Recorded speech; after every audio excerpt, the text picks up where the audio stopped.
नमस्कार दोस्तों। आज फिर आप लोगों का हमारे YouTube चैनल पर स्वागत है।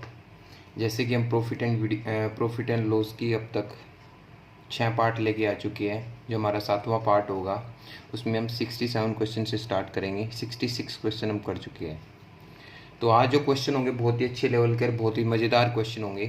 तो वीडियो को बस लास्ट तक देखते रहिए। और क्वेश्चनों को अगर मैं एक ही टाइप के 2 क्वेश्चन कराता हूँ तो वीडियो को पॉज कीजिए और उसके बाद उसका आंसर देने की कोशिश कीजिए, ठीक है। तो क्वेश्चन नंबर 67 आपको दिखाई दे रहा होगा। क्या दिया है? एक दुकानदार 5 वस्तुओं की खरीद पर 3 वस्तुएं फ्री देता है और वह 20% बट्टा और देता है, ठीक है। तो फिर भी उसको 25% का लाभ कमाता है। क्रय मूल्य और अंकित मूल्य ज्ञात कीजिए।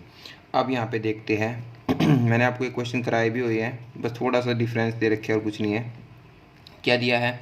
एक दुकानदार 5 वस्तु की खरीद पर 3 वस्तु फ्री देता है। इसका मतलब क्या है कि उसके घर से कितनी वस्तु गई, एमआरपी कितनी वस्तुओं का काउंट होगा, 8 का। तो वस्तुओं का मान लेते हैं। एक वस्तु का एमआरपी 1 है, तो 8 वस्तुओं का एमआरपी कितना होगा, 5। तो 3 फ्री होगी। तो इसका मतलब उसने 3 के साथ डिस्काउंट दे दिया, 3 रुपये का डिस्काउंट दे दिया। तो अब वो कितने की है, 5 की। मतलब वो 8 की नहीं देगा, अब उनको वो 5 रुपये की देगा। अब ये कहता है कि इसके ऊपर 20% का फिर बट्टा दो। इसके ऊपर जो हम 20% का बट्टा देना है, 20% कितना होता है, 1/5। 5 का 1/5 कितना होगा, 1, यानी कि 1 का फिर से बट्टा दे दो। तो अब ये कितने की बेच देगा उसको, ये इसका सेलिंग प्राइस कितना हो जाएगा, 4 हो जाएगा। यहाँ तक बात समझ में आ गई होगी। यहाँ तक मैंने इस क्वेश्चन को सोल्व कर लिया। फिर भी 25% का लाभ कमाता है। इसका मतलब क्या है कि सीपी निकालना है अब आपको। और विक्रय मूल्य आपको पता है, और कितने का लाभ कमा रहा है, 25% का। 25% का मतलब सभी को पता होगा, 1/4। देखो, फार्मूले से करना चाहते हैं, फार्मूले से करो। फार्मूला क्या होता है, सीपी निकालने का फार्मूला होता है विक्रय मूल्य गुणा में 100, ठीक है, बटे में जितने का भी लाभ उसको जोड़ दो। कितना होगा, 25 का 125। तो कितना हो जाएगा, ये 4 25 से काट दिया, 25 पंजे 125, ठीक है। तो कोई दिक्कत नहीं है आपको। अगर यहाँ पे आप देखते हो तो इसको अगर हमने यहाँ पे निकाला, इसका क्रय मूल्य, तो कितना आएगा, 16/5 आएगा। जो इसका विक्रय क्रय मूल्य आएगा वो कितना आएगा, 16/5। यहाँ तक बात समझ में आ गई। तो आपका जो क्रय मूल्य है वो कितना आया, 16/5। तो वो पूछ क्या रहा है, कुछ नहीं पूछ रहा है। वो सीपी और एमआरपी में अनुपात जानना चाहता है। क्रय मूल्य और अंकित मूल्य में अनुपात बताना है। क्रय मूल्य कितना है आपका, 16/5, और अंकित मूल्य कितना आपका, 8। आप काटना चाहते हो काट सकते हो। 8 एकम 8, 8 दूनी 16। तो ये 5 उस तरफ चला जाएगा। तो आंसर कितना आ जाएगा, 2:5 आपका आंसर आ जाएगा। कि सीपी और अंकित मूल्य में जो रेशियो होगा वो कितने का होगा, 2:5 का होगा। एक ये तरीका आपके पास। एक अल्टरनेट मेथड है दोस्तों उसका। अल्टरनेट मेथड क्या है, मैंने आपको कराया था। अगर सीपी में और एमआरपी में आपको डायरेक्ट रिलेशन निकालना और रेशियो निकालना, तो आप डायरेक्ट फार्मूला यूज कर सकते हो। सीपी माइनस का डिस्काउंट प्रतिशत, और एमआरपी के लिए क्या होगा, 100 प्लस में या माइनस में प्रॉफिट या लॉस परसेंट। तो अब ध्यान से देखो, डिस्काउंट कितने का है, 20 का। तो 100 में से 20 गया, कितना होगा, 80। 80 आया इसका ये। और प्रॉफिट कितने का है, 25 का। 100 में 25 जोड़ दें, कितना हो जाएगा, 125। बट यहाँ पे एक ध्यान देने की बात क्या है, यहाँ पे वस्तुएं भी साथ में दी है। अब वस्तुएं साथ में दी है तो देखो, वैसे तो हम आपको फार्मूला जो पता होता है, सीपी जो निकलता है 100 प्लस प्रॉफिट या लॉस या हानि से निकलता है। बट इस केस में, डायरेक्ट रिलेशन के केस में, हम उल्टा करते हैं। मतलब उल्टा कैसे, कि जो इसके साथ होना चाहिए था वो इसके साथ होगा, जो इसके साथ होना चाहिए था उसके साथ होगा, ठीक है। बना के दिखा रखा है मैंने आपको। जिनको ये नहीं पता, वीडियो पिछली वीडियो में जाए, वहाँ पे देखे कैसे रिलेशन आया था। अब यहाँ पे भी हम ऐसे कुछ करेंगे। वस्तुएं जो थी, आप एमआरपी जो काउंट करोगे वो कितनी वस्तुओं का होना चाहिए था, 8 का। और जो सीपी काउंट होगा, सीपी, वो सीपी कितने का काउंट होगा आपका, 5 का। सीपी जो काउंट होगा आपका, 5 वस्तुओं का काउंट होगा। यहाँ पे बात समझ में आ गई, ठीक है। मतलब एमआरपी आपको 8 वस्तुओं का काउंट होना चाहिए था, और सीपी कितने का काउंट होना चाहिए था, 5 का। बट जब इनके केस में उल्टा किया, तो आप इनको भी उल्टे से डिवाइड कीजिए। मतलब सीपी को डिवाइड कीजिए किससे, एमआरपी से, ठीक है। सीपी को डिवाइड कीजिए एमआरपी से, और एमआरपी को डिवाइड कीजिए सीपी से। तो डिवाइड करने के बाद कितना आएगा, 10। ये कितना आएगा आपका, 125। तो काट देंगे, 5 दूनी 10, पंजो पंजो 25। डायरेक्ट आपका आंसर आ जाएगा, ठीक है। डायरेक्ट आपका आंसर आ जाएगा 2:5। तो ये अल्टरनेट मेथड है दोस्तों। तो जो भी आपको मेथड अच्छा लगे उससे करो, बट मैं कहता हूँ कि ये वाला जो मेथड है आपका, ये वाला, ये जल्दी से होने वाला है, आप इसी से ट्राई करना। अगला क्वेश्चन सेम ही है, आप वीडियो को पॉज करो और उसका आंसर निकालने की कोशिश करो, देखते हैं कितने बच्चे इसका आंसर राइट देते हैं। ठीक है, क्वेश्चन नंबर 68 को आप देख सकते हो, पढ़ सकते हो, 1 मिनट आप ध्यान से देखो, पढ़ो और देखो कि क्वेश्चन कितना ऐसा ही है बिल्कुल। और मैं इसको दूसरे मेथड से ही बना के दिखाता हूँ 68 क्वेश्चन जो है। ठीक है, 15 वस्तुओं को खरीद पर एक वस्तु मुफ्त देता है, सेम है, 4% बट्टा अतिरिक्त देता है। ठीक है, और अब भी 35% लाभ कमाता है, 4% का भट्टा भी दे रहा है और 35% का क्या कमा रहा है, लाभ। तो क्रय मूल्य और अंकित मूल्य का अनुपात बताना है। यहाँ पे लिखो क्रय मूल्य और यहाँ पे क्या लिखेंगे हम, अंकित मूल्य। यहाँ तक कोई दिक्कत नहीं होगी आप लोगों को। तो अंकित मूल्य जो क्रय मूल्य निकलेगा वो निकलना तो चाहिए था लाभ से, बट इन डायरेक्ट रिलेशन की केस में हम बट्टा उठाते हैं, 100 में से 4 गया, कितना हो जाएगा, 96। और एमआरपी के लिए हम क्या उठाएंगे, लाभ, तो 100 में 35 जोड़ देंगे तो कितना होगा, 135। यहाँ तक बात समझ में आ चुकी होगी। अब देखते हैं वस्तु, 15 वस्तु पर एक फ्री। तो घर से जो वस्तु गई उसकी एमआरपी कितनी वस्तुओं का काउंट होना चाहिए, 16 का। एमआरपी जो काउंट होगा वो 16 का काउंट होगा, और सीपी जो काउंट होगा, सीपी जो काउंट करेंगे हम, वो कितनी वस्तुओं का काउंट करेंगे, 15 का, क्योंकि एक तो फ्री है। यहाँ तक बात समझ में आ गई। तो इसका मतलब क्या है, आपको एमआरपी को सीपी को तो डिवाइड करना है, सीपी को डिवाइड करना है एमआरपी से, बताया मैंने आपको, और एमआरपी को डिवाइड करना है आपका सीपी से। तो 16 छिकम 96 और 15 निमा 135, 3 दूनी 6, 3 3 9। तो आंसर कितना आ गया आपका, 2:3 आपका आंसर होगा। 68वें क्वेश्चन का आंसर कितना होगा, 2:3। ठीक है, अगला क्वेश्चन देखते हैं। क्वेश्चन नंबर 69 क्या दिया है, एक दुकानदार 12 वस्तु खरीद पर 4 वस्तु फ्री और 20% अतिरिक्त बट्टा और फिर भी 20% का लाभ कमाता है, और अंकित मूल्य और क्रय मूल्य बताना है। तो सेम क्वेश्चन है बिल्कुल, एज इट इज क्वेश्चन है, सीपी और यहाँ पे क्या होगा, एमआरपी। ठीक है, सीपी के लिए हम क्या देखेंगे, डिस्काउंट को उठाएंगे तो कितना हो जाएगा, 100 - 20 80, और लाभ के लिए हम कितना उठाएंगे, प्रॉफिट 120। ठीक है, यहाँ तक बात समझ में आ चुकी होगी। ठीक है, एमआरपी जो होगा कितनी वस्तुओं का काउंट होगा, 12 + 4 16 का, और सीपी जो काउंट होगा वो कितने का, 12 का। बट मैंने बताया कि सीपी को डिवाइड करना है एमआरपी से और एमआरपी को डिवाइड करना है सीपी से। तो 16 × 5 = 80, 12 × 2 = 120, 5 × 5 5 दूनी 10। तो कितना रेशियो आ जाएगा आपका, 1:2, 1:2, 1:2 आपका आंसर होगा। क्लियर, यहाँ तक आप लोगों को समझ में आई होगी। 3 क्वेश्चन एक ही जैसे कराए हैं मैंने आपको। ठीक है, इनकी प्रैक्टिस करोगे तो आपको क्वेश्चन आसान लगेंगे। क्वेश्चन नंबर 70 देखते हैं क्या दिया है। देखिए 70वां जो क्वेश्चन आपको दिखाई दे रहा होगा स्क्रीन पे, क्या दिया है, किरण पब्लिकेशन 3,50,000 रुपये में 3500 किताबें छापता है। ठीक है, वह 500 पुस्तकें 500 किताबें मुफ्त में दे देता है। बोलता है कि 3500 में से 500 मुफ्त में। वह अंकित मूल्य पर 25% का बट्टा भी देता है। जो एक पुस्तक है उसके अंकित मूल्य पर कितने का बट्टा देता है, 25% का। और एक डिमांड और करता है क्या, कि प्रत्येक 29 किताबों की खरीद पर, अगर कोई 29 किताबों को खरीदता है या कोई भी प्रत्येक 29 किताब जैसे बिकती है, उसके बाद एक पुस्तक वो मुफ्त फिर देगा। अगर एक किताब का अंकित मूल्य 160 रुपये हो तो लाभ या हानि ज्ञात करनी है। तो देखिए बहुत आसान सा क्वेश्चन है, अब कैसे करोगे।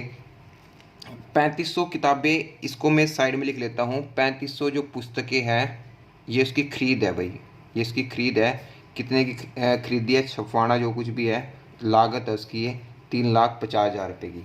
ठीक है, अब देखो कैसे कैसे क्या होता है। 500 तो उसने दे दी फ्री, तो कितनी पुस्तकें बच गई अब उसके पास, 3,000 पुस्तक बची।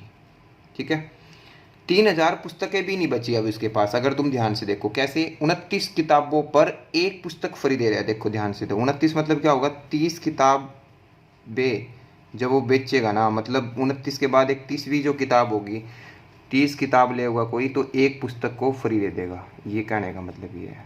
ठीक है, तो हम देख लेते हैं कि ऐसी 3,000 किताबों पे कैसा होगा। जब 30 पे एक पुस्तक है तो एक पे कितना होगा, एक पे होगा 1/30, और 3,000 पे निकालना है तो 1/30 गुणा में 3,000, तो कट जाएगा आपका, कटा के कितना आ जाएगा, 100 पुस्तक। 100 पुस्तक वो यहाँ पे फ्री दे देगा। मतलब क्या है, 100 पुस्तकें और फ्री कर देता है, 100 पुस्तक और फ्री होगी।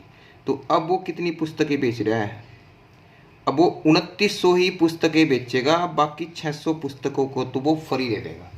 अब ये कैसे है, अब बेचेगा कैसे? अंकित मूल्य जो है एक पुस्तक का वो है, एक पुस्तक का एमआरपी दे रखा है इसने क्वेश्चन में, क्या 160 रुपये एमआरपी दे दिया, 160 रुपये है। तो एक पुस्तक का बेच क्या होगी, एसपी क्या होगा? बेच तो वो क्या कह रहा है कि पुस्तक के मूल्य पर 25% का बट्टा देना है। तो बट्टा कितने का है? 25 का। तो क्या लिखते हैं बट्टा का? विक्रय मूल्य निकालने का फार्मूला क्या होता है? 100 गुना में 100 एमआरपी गुणा में 100 माइनस का 25, यानी कि 75/100। 75/100 को हम क्या लिख सकते हैं? 3/4। तो कितना आया? 120। ये बेसिक चीज़ें मैं आपको बता चुका हूँ। अब आप ये मत सोचो कि मैं आपको ये फार्मूला भी लिख के दिखाऊंगा, ये चीज़ आपको पता होनी चाहिए। तो 2900 पुस्तकें, एक पुस्तक 120 रुपये का बेच देगा, तो ये कितने की बेच देगा? गुणा करो 12 दूनी 24, तो ये बेच देगा आपकी 3,48,000 रुपये की। कितने की? 3,48,000। 3,50,000 की तो उसने लागत लगाई थी, 3,48,000 की वो बेच रहा है, तो उसको तो हानि होगी कितने की? 2,000 रुपये की उसको हानि होगी। तो 70वें क्वेश्चन का आंसर कितना आएगा आपका? 2,000 रुपये आपका आंसर आ जाएगा। तो बहुत ही आसानी से कर सकते थे, बड़ा ही बेसिक सा बड़ा ही मतलब अच्छा ट्विस्टिंग क्वेश्चन था। डायरेक्ट क्वेश्चन नहीं है कि ऐसे ही लाभ हानि और बताना है, बस आपको तोड़ मरोड़ के क्वेश्चन को पेश किया गया है, तो आप इसको इतनी अच्छी तरीके से, इतनी खूबसूरती से के साथ इसको आप कर सकते हो।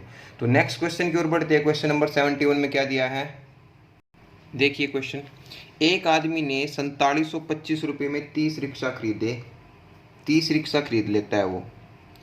इनमें से 8 4 सवारी वाले हैं, यानी कि दो तरह के रिक्शा हैं। एक तो 8 जो है 4 सवारी वाले, यहाँ लिख लेता हूँ मैं 4 सवारी वाले, और 2 सवारी वाले, दो तरह के रिक्शा मतलब, ठीक है। तो इनकी जो संख्या है टोटल थी 30, तो 4 सवारी वाले हैं 8, तो ये कितने होंगे? 22, ठीक है ना। यहाँ तक बात समझ में आ गई। उसके बाद क्या बोलता है, उसके बाद बोलता है कि क्या उसने 4 सवारी वालों को किस कीमत पर बेचना चाहिए? 4 सवारी वालों को किस कीमत पर बेचना चाहिए? कीमत निकालनी है 4 सवारी वालों की। कैसे? अगर वह 2 सवारी वालों को इसके इसके किसके 4 सवारी वाले के 4 सवारी वाले के 3/4 कीमत पर बेचे, तो अगर ये मैंने आपको कितनी बार बताया, इन फ्रैक्शन का बहुत बड़ी वैल्यू होती है। तो मतलब मान लेते हैं कि 4 सवारी वाले की कीमत 4 है, तो 2 सवारी वाले की कीमत कितनी होगी? 3 होगी। यहाँ तक बात समझ में आ रही है? तो मूल्य कितना होगा? कैसा खर्च करेगा? देखो 4725 कैसे आया होगा? जब एक 4 सवारी वाला 4 का है, तो 8 कितने के होंगे? 32 के। जब एक की कीमत 3 है, 2 सवारी वाले के 22 है, तो कितने होंगे? 66। तो इसका मतलब कितना हो जाएगा आपका? 98। और 98 यूनिट की वैल्यू दे रखी है आपको कितनी? 4725। कितनी वैल्यू है? 4725, ठीक है ना। यहाँ तक बात समझ में आ रही है? ये जो आपने निकाला है ना, ये 4 सवारी वालों की बेच है, कीमत बेच है, ये बेच। तो एक बात और याद रखनी है, ये भी आपकी क्या है जो निकल के आई, टोटल बेच निकल के आए, बेच मूल्य निकल के आया। बट ये जो है ना आपका, ये खरीद है। अब ये थोड़ा सा ट्विस्टिंग है। अब इस खरीद के ऊपर उसको लाभ मिल रहा था, कितने का लाभ मिल रहा था? 40% का। तो इससे हमें क्या निकालना पड़ेगा? बेच ही निकालनी पड़ेगी, 40% की बेच निकालनी पड़ेगी। तो हम निकाल सकते हैं बड़ी आसानी के साथ। कैसे? आपको पता है 40% को हम क्या लिख सकते हैं? 2/5। 2/5 का मतलब क्या है कि 5 क्रय मूल्य है, 2 का लाभ। तो कितने की खरीद है? मतलब 5 की खरीद है। और बताना क्या है कि 5 की खरीद है, 2 की उस पर लाभ पे बेच दिया, तो कितने का बेच दिया होगा? 7 का। आपको बेच निकालनी है तो इस तरीके से आप निकाल सकते हो, या डायरेक्ट फार्मूले का यूज भी कर सकते हो। देखो 5 यूनिट की वैल्यू दी है, जिसकी वैल्यू दी है उसको ऊपर, जिसकी वैल्यू दी है उसको नीचे, जिसकी निकालनी है उसको गुणा में। तो 5 से काट देता हूँ, ज़्यादा टाइम खराब नहीं करता। 5 × 45, 5 चौका 20, 5 5 25, तो इसकी गुणा कर देंगे, कितना आ जाएगा आपका? 6615। गुणा करेंगे तो कितना आ जाएगा आपका? 6615। 7 5 35, ठीक है। तो ठीक है, तो काट लेते हैं भाई इसको। 6615 एक यूनिट की वैल्यू निकाल लेते हैं, कितनी आएगी? 98। तो काट लेते हैं इसको, 7 से काट लेते हैं, 14 से 98, 7 से इसको काट तो 7 9 63, ठीक है जी। कितने बजे आएगा? 3 7 चौके 28 और 3 7 पंजे 35, 7 से कट सकता है, फिर 7 से तो कटेगा, कितना आ जाएगा 2, ये कट जाएगा 7 से, 7 चौके, ठीक है, 7 चौके 28, 7 चौके 28, 7 नीम 63, लगभग आंसर आएगा इसका, ठीक है। लगभग जो आपका आंसर आएगा, यहाँ से ध्यान से देखते हैं, आपका जो लगभग आंसर आएगा x की वैल्यू, देखिए थोड़ी सी मिस्टेक हो गई थी यहाँ पे, काटने में थोड़ी गलती हो गई थी, तो 6615 जो है ये 98 मिनट की वैल्यू है, तो 6615 पूरा नहीं कटेगा क्योंकि इसने आंसर भी अनुमानित पूछा है, और अनुमानित पूछा है तो कटेगा नहीं, कटेगा 7 से तो कट जाएगा, ये कितना आएगा 14, 14 से 98 होता है, 7 नीम 63 हो गया, यहाँ पे थोड़ा गलती कर दिया था, 3 7 चौके 28, 3 7 पंजे 35, उसके बाद 7 से कट सकता है, देख लेते हैं 7 से कटेगा नहीं कटेगा, आई थिंक 7 से नहीं कटेगा, कैसे, आपको जो वैल्यू चाहिए 7 से कट सकता है, 7 एकम 7, 7 दूनी 14, 7 एक 7 से पूरा कट रहा है, देखो 7 एकम 7, 7 एकम 7 2, 7 तिया 21, कितना बचेगा आपका 7 तिया 21, 3 7 पंजे 35, ये कितना है 2, तो 135/2 आया, बट आपको वैल्यू चाहिए है क्या इसकी, 4 सवारी वालों की कीमत, 4 यूनिट की वैल्यू, 135/2 गुणा में 4 कर देते हैं तो पूरा कटेगा आपका, कितना आएगा 270, 270 आपका आंसर आ जाएगा। 71वें क्वेश्चन का जो आंसर होगा वो अनुमानित की जगह, यहाँ अनुमानित ना भी होता तब भी कट रहा है पूरा, ठीक है, तो यहाँ पे कटने के बाद का कितना आंसर आ जाएगा 270। तो इस तरीके से बहुत अच्छे लेवल का क्वेश्चन था दोस्तों, तो इस तरीके से आप इन क्वेश्चनों को बना सकते हैं। तो नेक्स्ट क्वेश्चन की ओर बढ़ते हैं। क्वेश्चन नंबर 72 में क्या दिया है, देखिए अभी एक सीरीज चलेगी, इसमें लगातार 4-5 क्वेश्चन एक जैसे ही होंगे। एक आदमी ने एक किताब 9% लाभ पर और एक पेन 13% लाभ पर बेचे, अगर वह 13% के लाभ पर तो किताब को बेच दे और पेन को 9% लाभ पर बेचे तो उसे 80 रुपये ज़्यादा मिलेंगे, मतलब जितना भी लाभ उसको पहले हो रहा था ना उससे 80 रुपये इसको ज़्यादा लाभ के रूप में मिलेगा। किताब और पेन का क्रय मूल्य ज्ञात करो, अगर वह दोनों को 20,000 रुपये में खरीदता है तो दोनों का क्या बताना है क्रय मूल्य। तो हम मान लेते हैं कि जो बुक है उसका क्रय मूल्य B है और जो पेन है उसका क्रय मूल्य कितना है P है, यही मान लेता हूँ डायरेक्ट, क्यों, ताकि क्वेश्चन में आसानी हो जाए। कैसे, अब वो किताब को 9% लाभ में बेचता है प्लस, और पेन को 13% लाभ पर बेचता है, तो उसको जो भी लाभ होगा, यानी कि लाभ मान लिया मैंने X का होगा, ठीक है। अब वह पेन पुस्तक को बेचता है 13% के लाभ पर और पेन को बेचता है 9% के लाभ पर, और उसको जो भी लाभ होगा उससे कितना, जो भी पहले प्रॉफिट हो उससे 80 रुपये ज़्यादा मिलेगा।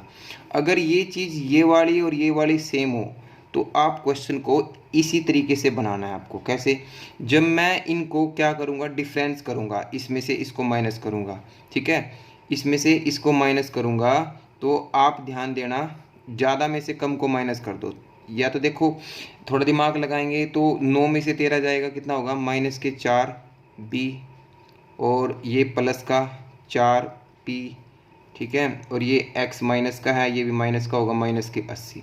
माइनस को हम 4 से -4 से डिवाइड कर सकते हैं, आप करना चाहते हो -4 से डिवाइड कर देते हैं।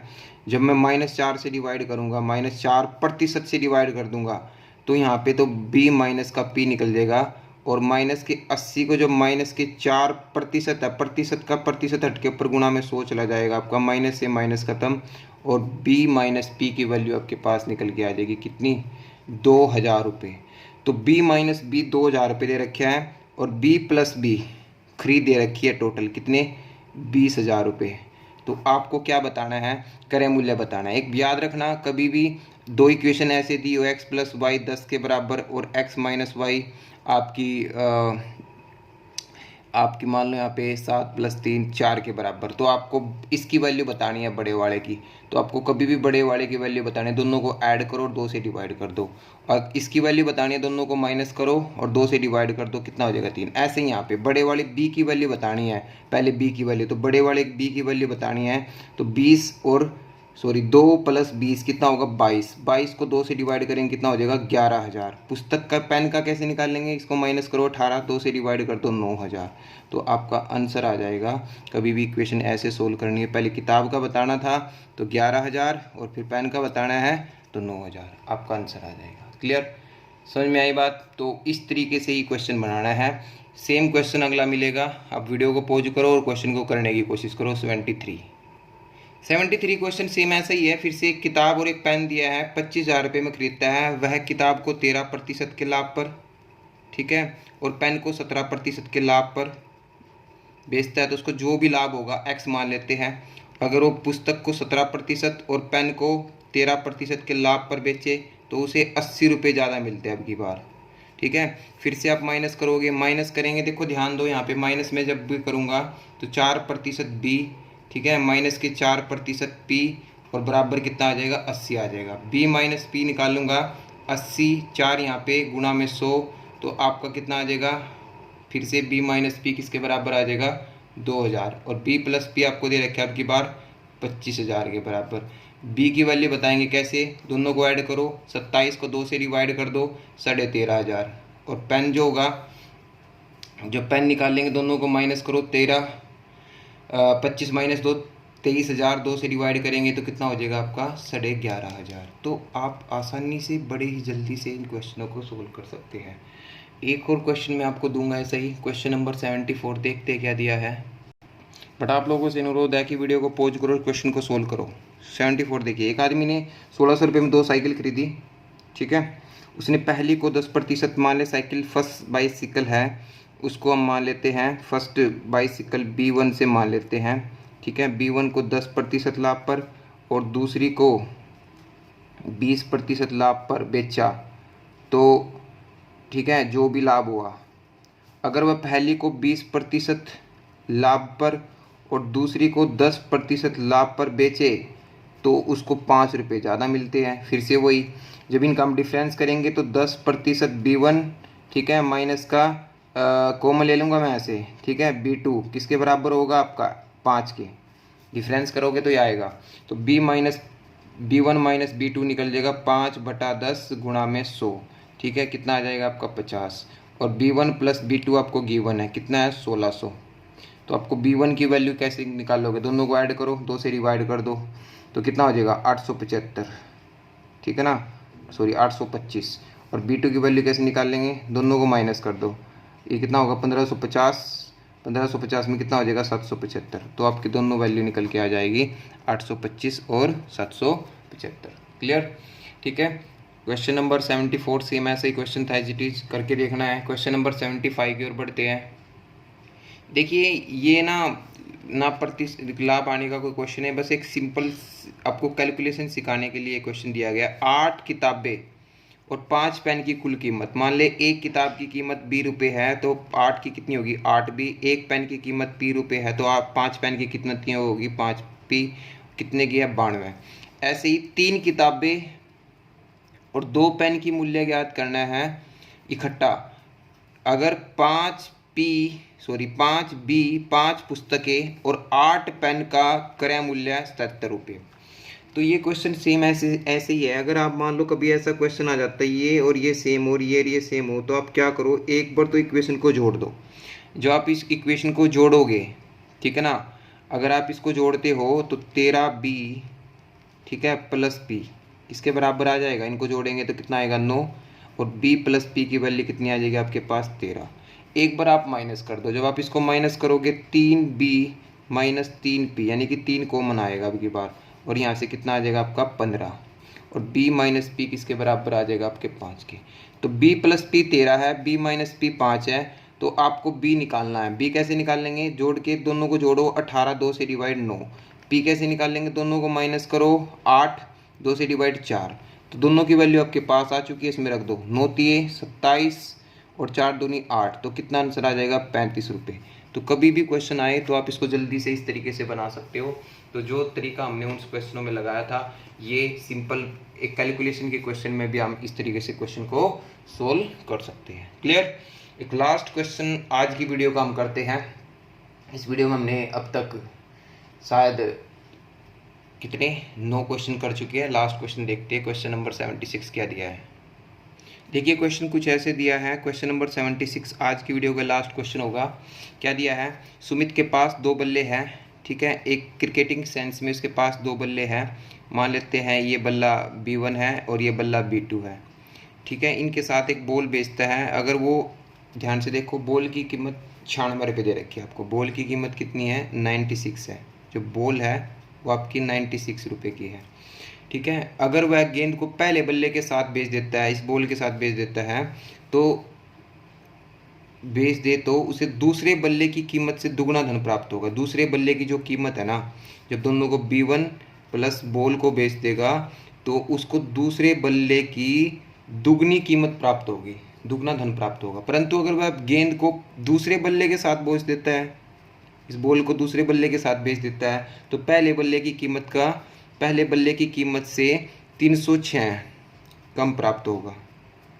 और बॉल की कीमत तो आपके पास है कितनी है, 96। बॉल की कीमत तो हम यहाँ रख सकते हैं, तो कुछ भी क्वेश्चन नहीं है, आसान सा क्वेश्चन है, सिंपल एक कैलकुलेटिव बेस्ड क्वेश्चन है। आप चाहो तो यहाँ से वैल्यू उठा के यहाँ रख सकते हो, या वैल्यू उठा के यहाँ से कहीं भी रख सकते हो। जैसे B2 बराबर कितना होगा, B1, इसको भी हम उस तरफ लेके चले जाएंगे। जब हम इसको उस तरफ लेके जाएंगे या इसको उस तरफ ले आएंगे तो B1 की वैल्यू आपके पास आ जाएगी। उस तरफ जाके इसको इस तरफ जाके क्या होगा, प्लस हो जाएगा। प्लस हो जाएगा तो कितना हो जाएगा, 412। तो B1 की जो वैल्यू आई है इस इक्वेशन से, इस इक्वेशन को उठा के इसमें रख देते हैं, ठीक है। जब आप इसको उठा के इसमें रखोगे तो B2 प्लस में 412 और 96 था ये, और बराबर 2B2, ठीक है। एक B2 इधर जाके माइनस में होगा तो B2 की वैल्यू कितनी आ जाएगी आपके पास, 8, और ये कितना हो जाएगा आपका 10, और ये कितना हो जाएगा आपका 508 रुपये, ठीक है। पहले बल्ले की कीमत पूछी है, दूसरे की पूछी नहीं है। तो हम थोड़ी सी गलती यहाँ पे कर चुके हैं, क्या कि दूसरे बल्ले की पूछी है ना, पहले बल्ले की पूछी है, तो दूसरे बल्ले की जो कीमत है ना वो एलिमिनेट करके आप इसमें डाल सकते थे। चलो कोई बात नहीं है। अब यहाँ B2 की वैल्यू कितनी है, 508, यहाँ पे रख दो। की वैल्यू कितनी है, 508, इसका दुगुना करेंगे कितना हो जाएगा, 8 दूनी 16, 1060। 1060 में से 96 माइनस कर देंगे तो कितनी आ जाएगी आपकी B1 की वैल्यू, 0। और ये कितना होगा आपका, 8 दूनी 16, और ये कुछ गलती हो गया शायद, देखते हैं ध्यान से, एक बार दोबारा देख लेते हैं। B1 प्लस 96 ये है। हमने क्या किया, इसको जब हम उस तरफ लेके जाएंगे तो जोड़ने में थोड़ा गलती हो गया, ये 402 होगा ये भाई, 402, 498 होगा इसका। 498 का डबल करेंगे तो 8 दूनी 16, और ये 500, 1000, तो कितना आ जाएगा, 996। 996 में से 96 माइनस हो जाएगा 900। तो कुछ नहीं था, सिंपल कैलकुलेटिव बेस्ड क्वेश्चन था। आप इसको इस तरीके से बना सकते हो। क्वेश्चन नंबर 76 जो है आप अपना इस तरीके से आप इनको तैयार कर सकते हो। तो क्वेश्चनों को थोड़ा सा ध्यान से करना है, ज़्यादा मुश्किल है नहीं है। तो आज हम इस वीडियो में इतने ही क्वेश्चन रखते हैं, क्योंकि काफ़ी अच्छे और हाई लेवल के थोड़े से क्वेश्चन थे। अगली वीडियो में भी हम कुछ क्वेश्चन लेके आएंगे और चैप्टर को ख़त्म करने की कोशिश करेंगे, ठीक है। तो धन्यवाद दोस्तों।